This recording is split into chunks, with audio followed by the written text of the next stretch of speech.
My name is Bob Crook. I'm Coalition of Connecticut Sportsmen, Executive Director.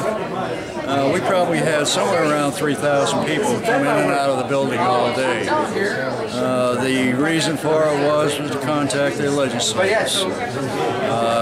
Those that couldn't contact them left notes. And so if they don't read their email, they don't answer their letters, they don't answer their phone calls, hopefully some of the face-to-face up here will change their minds. Thank you very much. Hello, I'm Scott Ennis from Disabled American for Firearms Rights, and we're here today because we do not like the proposed gun legislation in the state of Connecticut. What town are you from? I'm from New London, Connecticut. New London, Connecticut. New London, Connecticut. And how long has your organization been around? Our organization has been around since about July of last year. It was originally did not have a legislative function. It wasn't until proposed gun legislation came around that we decided to take a harder stand on gun control. And what made you start the organization? We wanted to give an outlet for disabled individuals to be able to exercise their Second Amendment right.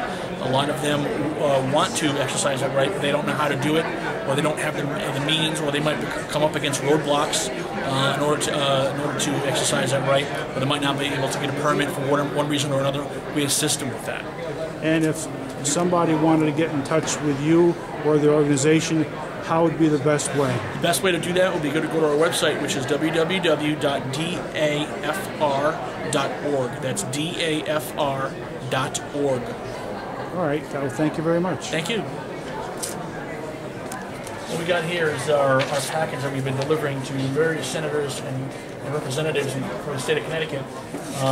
It basically is my statement in a nutshell about how we feel that the ban or restriction on certain firearms, such as the AR-15 or other firearm platforms like AR-15, is disadvantageous for the disabled individual.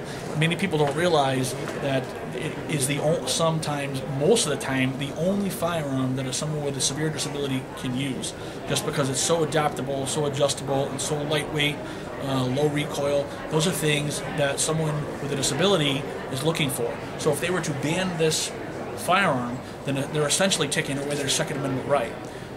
That's pretty much it in a nutshell. It is as you can see, we break it down for our elected officials.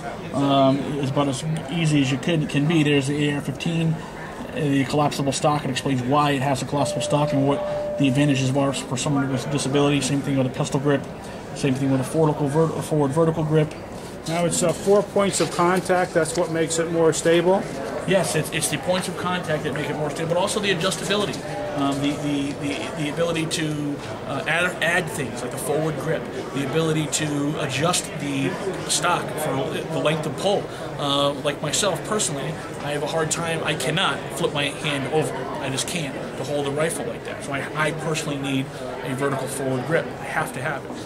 The other thing is I can't straighten my arm out, and like many others, just like me, so that makes that, with that I need the collapsible stock. It allows me to adjust the length of the rifle, so I don't have to straighten my arm out, which I can't do anyway.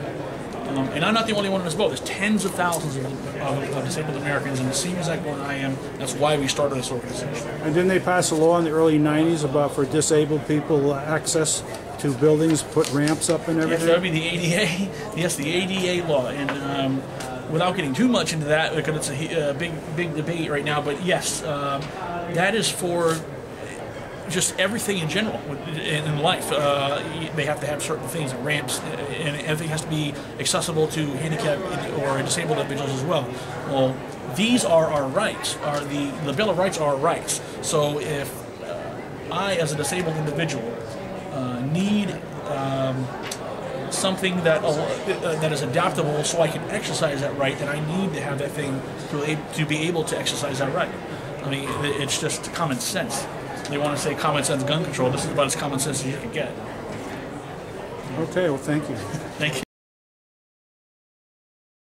Hi, I'm Scott Wilson, president of the Connecticut Citizens Defense League, and I just had an interview with my state rep, Alyssa Wright, and Melissa, I would say, is probably not on board with many pro-Second Amendment issues, but I did have a good talk with her, and we talked about everything from mental health issues to school safety and to Second Amendment issues in general, as far as our society being able to have these rights to exercise today, and my concern, and all our concerns for being able to continue to exercise them as a right and not to have it over a period of time turned into perceived as a privilege by future generations. So we did our very best with her. I talked about my incident that I had when I was a kid, when I was 14 years old. I had a relative in my family that got access to a handgun from a friend who brought it over, and I was shot in my shoulder and neck,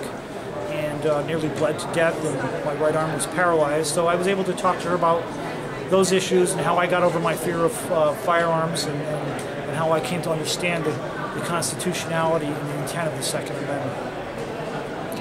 So we're doing our best here today, and I did my part, as we've encouraged those that attended Lobby Day today here in Hartford to be able to contact their state senators and their state reps, and generally reach out and try to find some way to communicate them and personalize this as an issue that's important to all of us. And that's what I've done.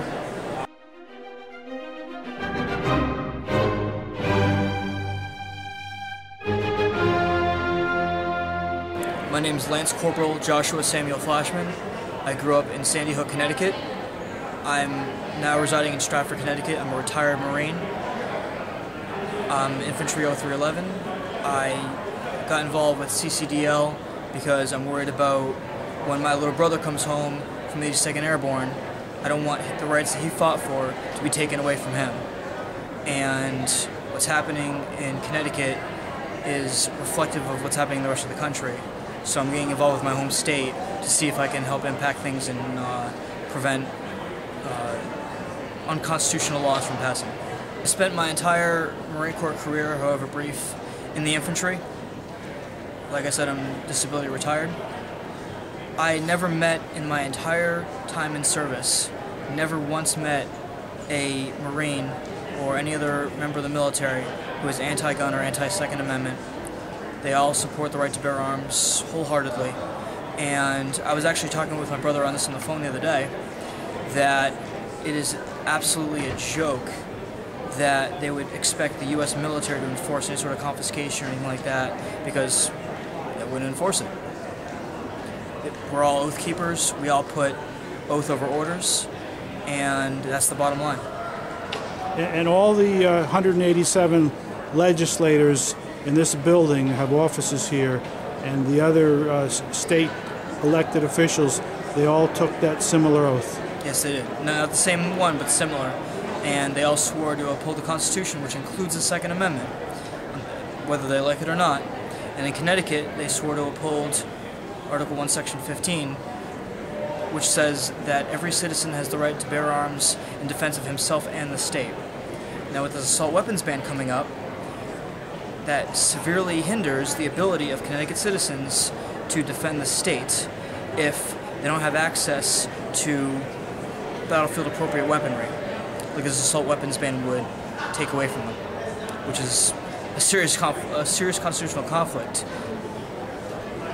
Well, we thank you for your service to our country, and we thank you for your continued service in defense of the Constitution of the United States and of Connecticut. My pleasure.